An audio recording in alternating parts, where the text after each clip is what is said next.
Welcome to the Garden Basics with Farmer Fred podcast. If you're just a beginning gardener or you want good gardening information, well, you've come to the right spot.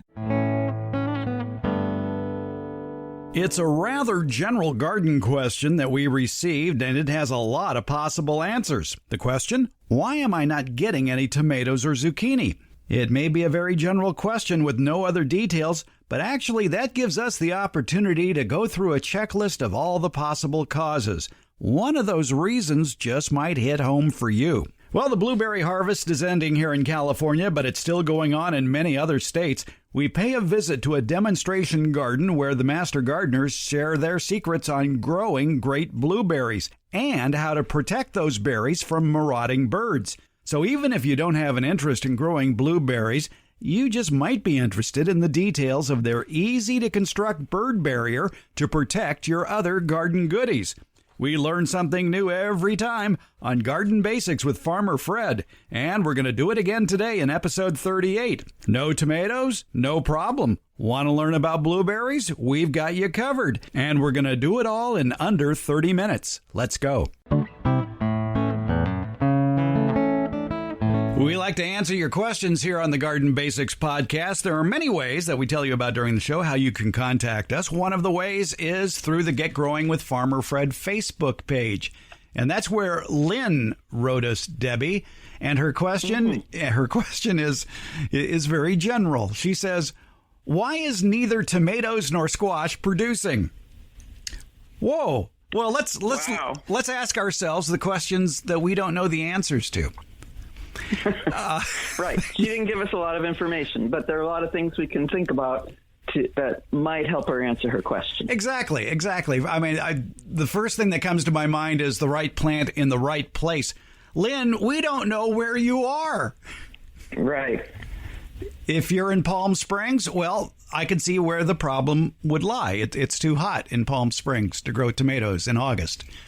Right. When temperatures get over about 85, certainly over 90 degrees, the pollen in the tomatoes doesn't live. So you can't form a fruit. You have to have, it's called viable, means has life. You have to have viable pollen. Right. And then we get to the prospect of the right plant in the right place as far as in your yard. We don't know if it's in sun or shade. Right. So tomatoes need at least 8 hours of sun a day.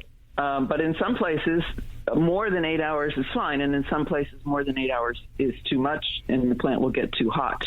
When I lived in Tucson, my tomato plants produced quite well, but they got afternoon shade. And that was the right thing for south-facing tomato plants in Tucson. Depends where you live. What is tomato growing season in Tucson? I got to believe it's like January through June. Right, before it gets really, really hot. Yeah. But they were year-round plants. They were perennials in Tucson. So they lived through the summer and into the next year and produced again the next year. How did they live in 110-degree heat without a lot of water? Afternoon shade, water and afternoon shade, yes. Okay, all right. So, Lynn, we don't know where you live, and we don't know what varieties of tomatoes and zucchini we're talking about here. And that's the other thing about right plant in the right place. You should be growing the varieties that are suitable for your locale. Mm-hmm. And your locale meaning your temperatures, but also your soil and potentially the pests that would exist in your environment.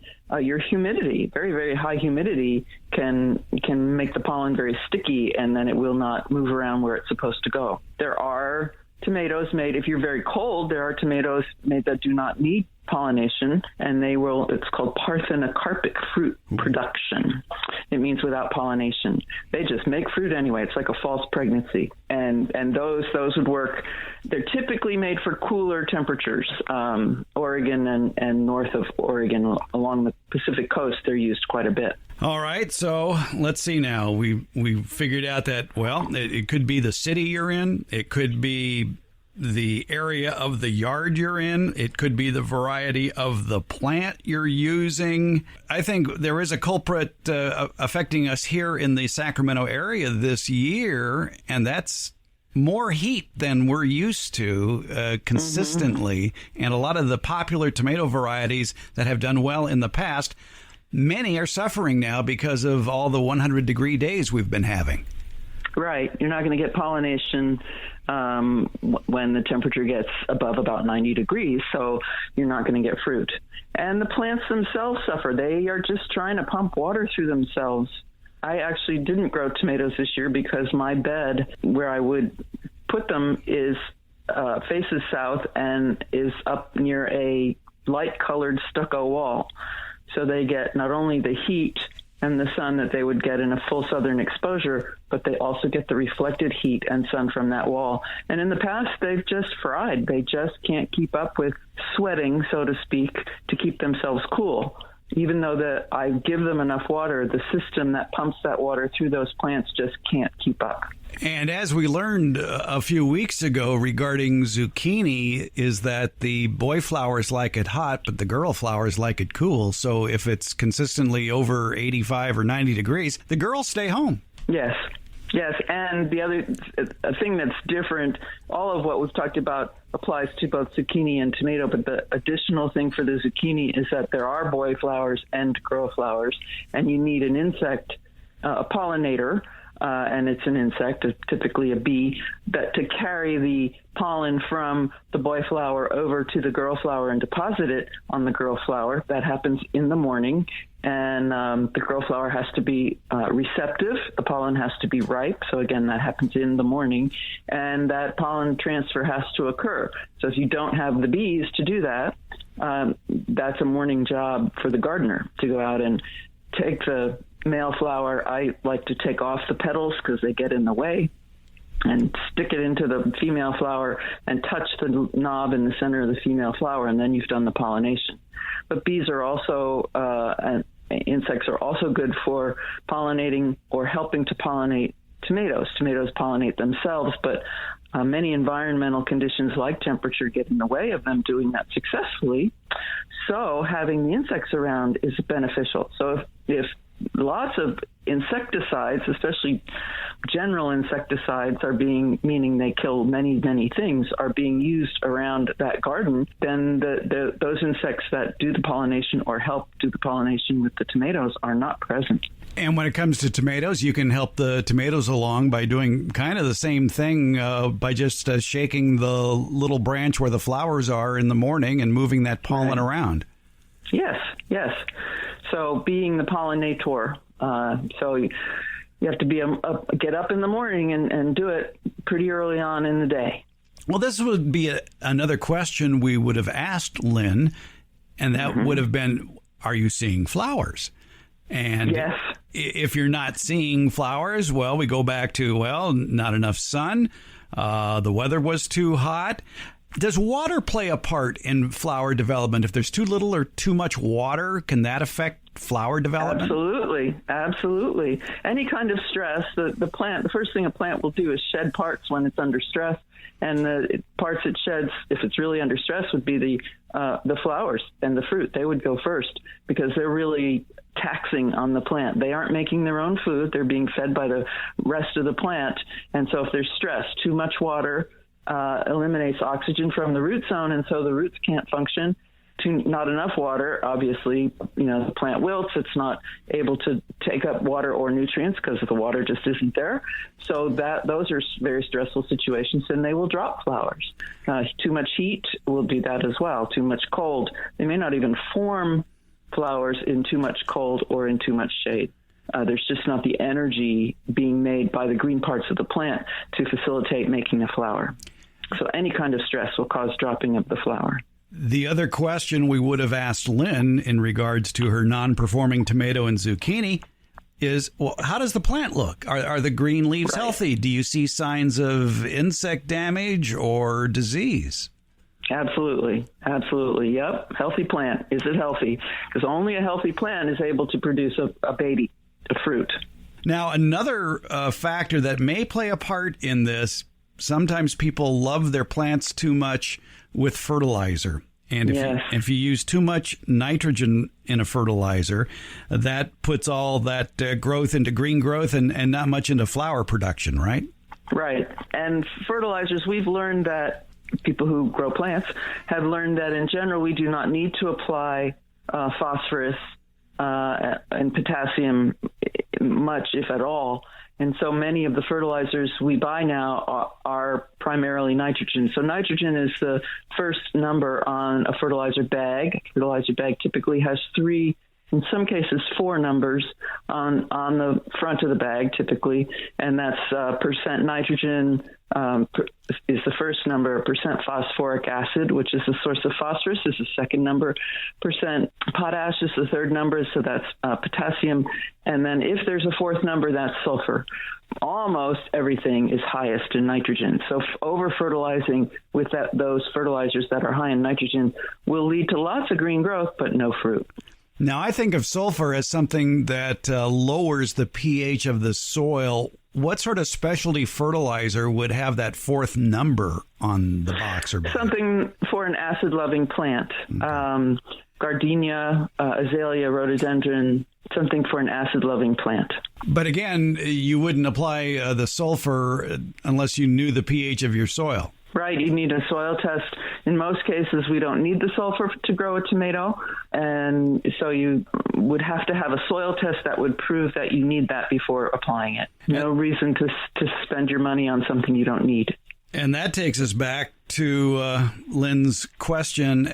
We delve a little deeper, and maybe it's the soil, maybe the pH is out of whack to try to grow tomatoes or zucchini. Right, or maybe they're in containers that are just way too small. Container production is a wonderful thing because not everybody lives in a place where they have wonderful soil, or if they have lots of soil, or maybe they live in a place with no soil, or maybe they have a balcony, and container production is totally doable, but the container has to be big enough. We're really looking at half-barrel size things to grow really robust tomato plants and squash plants. How many tomato or squash plants would you put in a barrel? Squash, I would put 1. Mm-hmm. I know the temptation is like 4 because they're very small when you get them. Such cute babies. And then you put them in there. They will ultimately have very large root systems and will take advantage of the water and nutrients available in the soil in the entire barrel if they can do that. If you plant tomatoes, and this could be another reason she's not getting fruit or flowers, if you plant vegetable plants too close together, they will never produce. If you've ever had a tomato fall in the garden and you don't pick it up, maybe you don't even notice it, and next year you come out and there are all these tomato plants growing in a little clump in the yard, the temptation might be to leave them, but if you do, they'll grow, but they'll be small and none of them will produce fruit. There's just too much competition. And getting back to the barrel question, I think for most tomato plants, 1 per barrel is plenty. I agree, yes.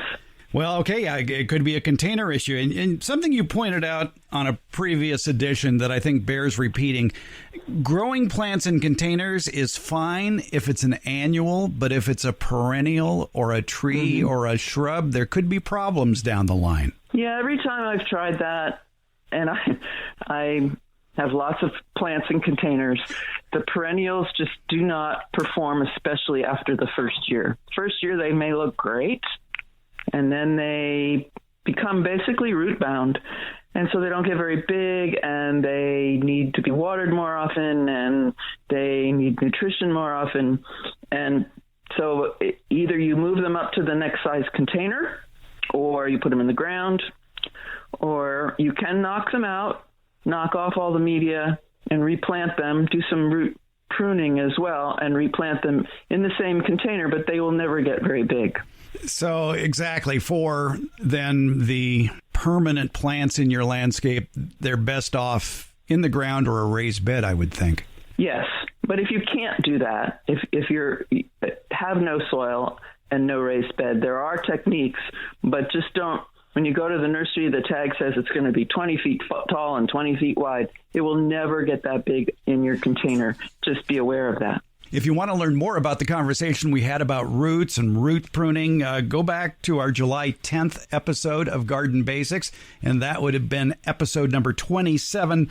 I think it's an episode I called I Did Not Know That, or it even says root cuttings, I do believe. So check that out. So we've covered sunlight, we've covered location, we've covered variety, we've covered insects, diseases, fertilizer, soil pH, containers versus in-ground. Is there anything else that in Lynn's situation, would keep her tomatoes and zucchini from flowering? Boy, you pretty much covered my list.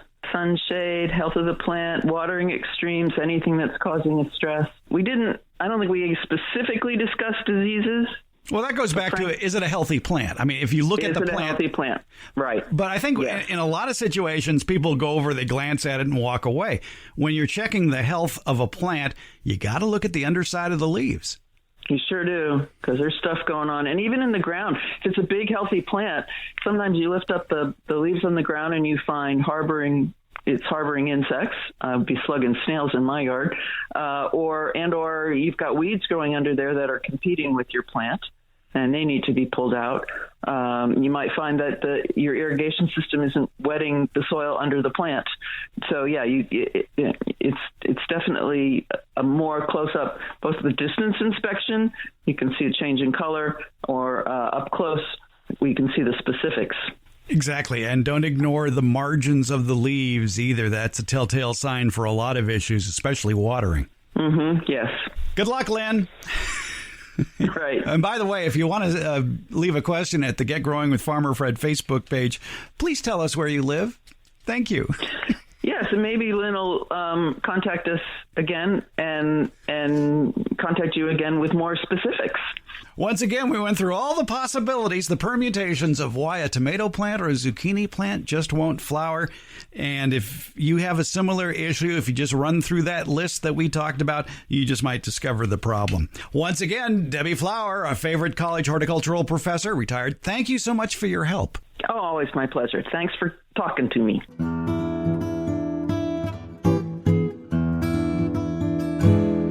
The Garden Basics with Farmer Fred podcast has a lot of information posted at each episode. Transcripts, links to any products or books mentioned during the show, and other helpful links for even more information. Plus, you can listen to just the portions of the show that interest you. It's been divided into easily accessible chapters. And you'll find more information about how to get in touch with us. We have links to all our social media outlets, including Facebook, Instagram, Twitter, and YouTube. Also, a link to the farmerfred.com website. That's where you can find out more information about the radio shows. You remember radio, right? Now, if the place where you access the podcast doesn't have that information, you can find it all at our home podcaster, Buzzsprout. Buzzsprout.com. Just look for the Garden Basics with Farmer Fred podcast. You'll find a link to it in the show notes.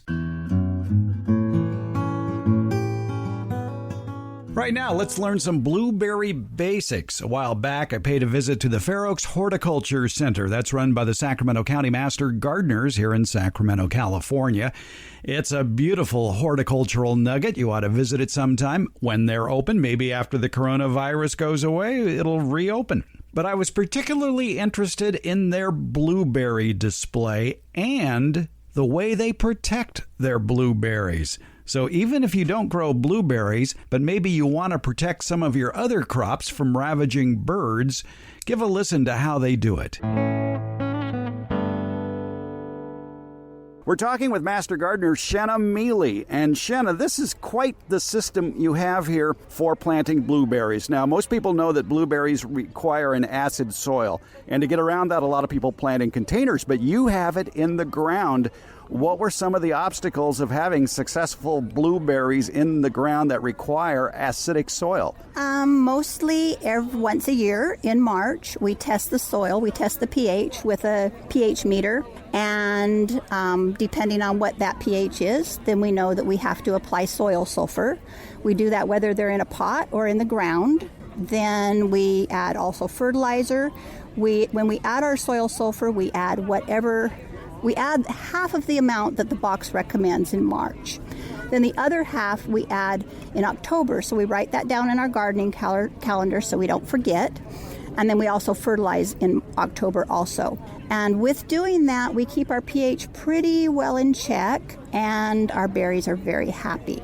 Sulfur is not a quick-acting ingredient. It takes a while for the pH of the soil to change, thus the two applications, one in March and one in October. Right. And some people are tempted, after they apply it in March, they're tempted to check the pH again, say in May, and go, oh no, I need to add some more soil sulfur. So we always caution them when we're explaining this, Don't check it again. Just know that you've followed the instructions, you've done it correctly, and then have confidence that little by little that pH will get to the place where you want it to be.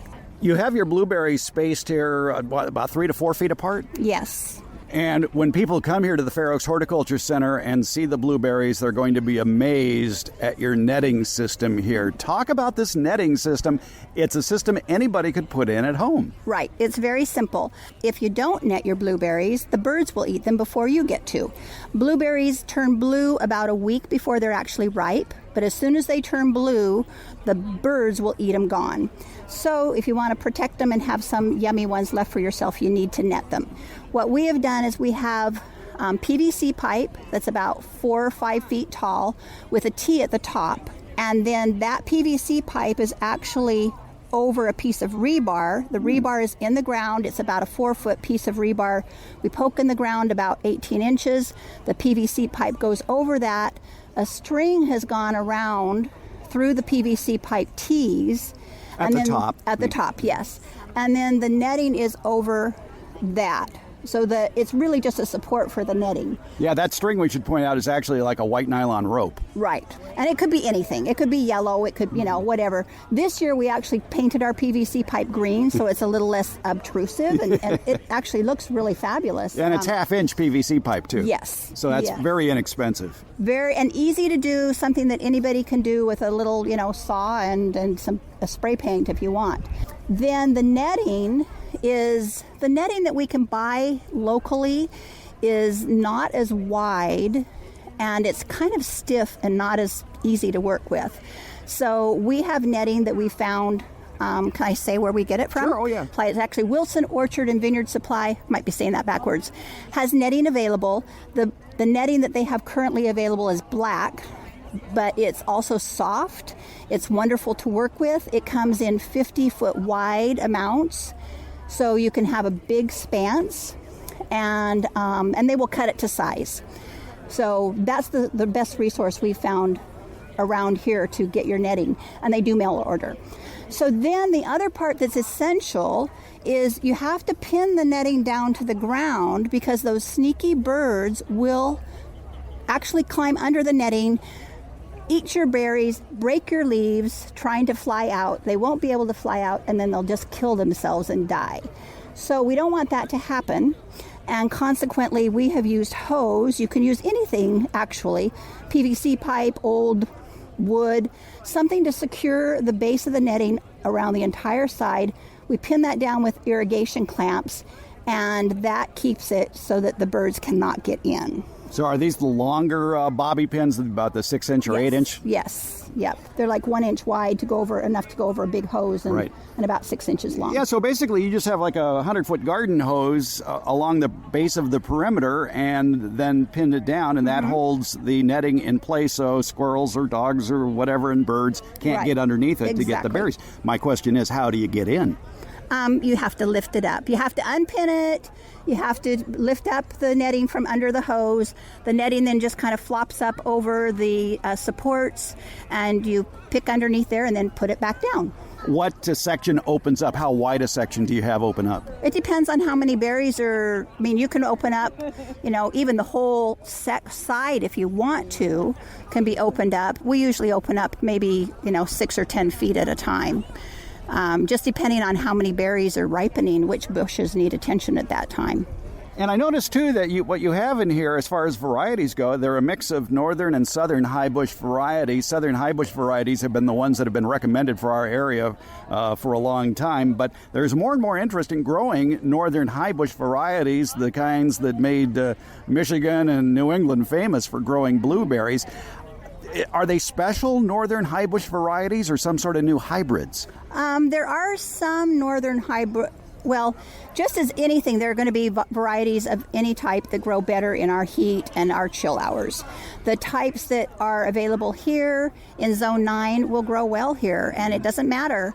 The ones that are grown often in Washington and Oregon probably wouldn't do well here, just because they wouldn't take the summer heat that we have. The ones that grow in Canada are all low bush. They're a totally different type of growing habit. The ones that are grown in the south states are usually a rabbit eye, another different type of growing habit. So the northern southern high bush doesn't seem to be a big indicator to us right now as far as what will grow well here. All right, let's get into some specifics about the varieties here. What are your favorites? I know it's like picking your favorite child, but what do you look for when you go to pick blueberries? Are you looking for flavor, for size? That is a personal thing. I want them to taste really yummy and blueberry. My husband's favorite is to have like 6 different kinds in a bowl and have all those different flavors popping in his mouth at once. Some people like them to be big. My dad, the bigger the better.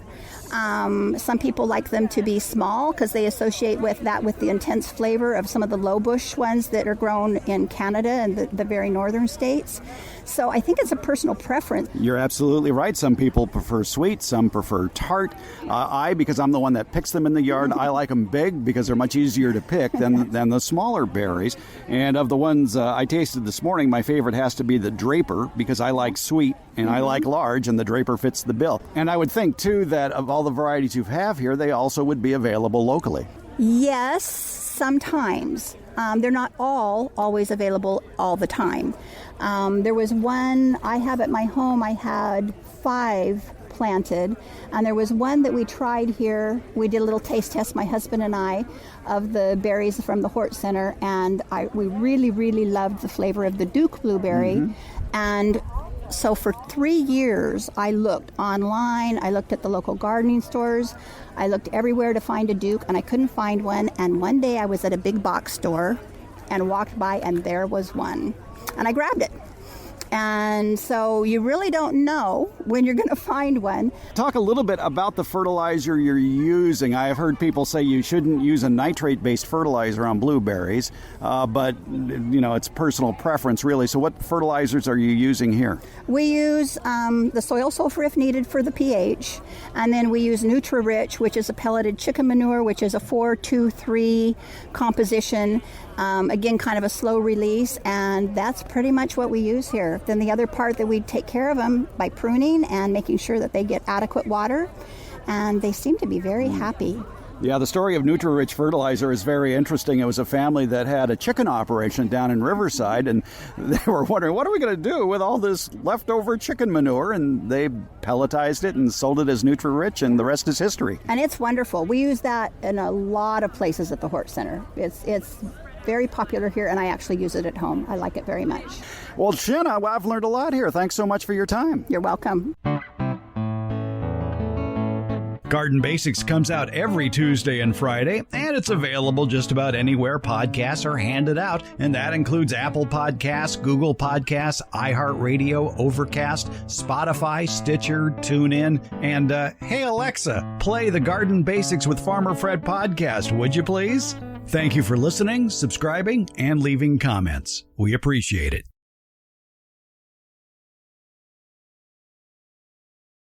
Once again, Debbie Flower, a favorite college horticultural professor, retired. Thank you so much for your help. Oh, always my pleasure. Thanks for talking to me.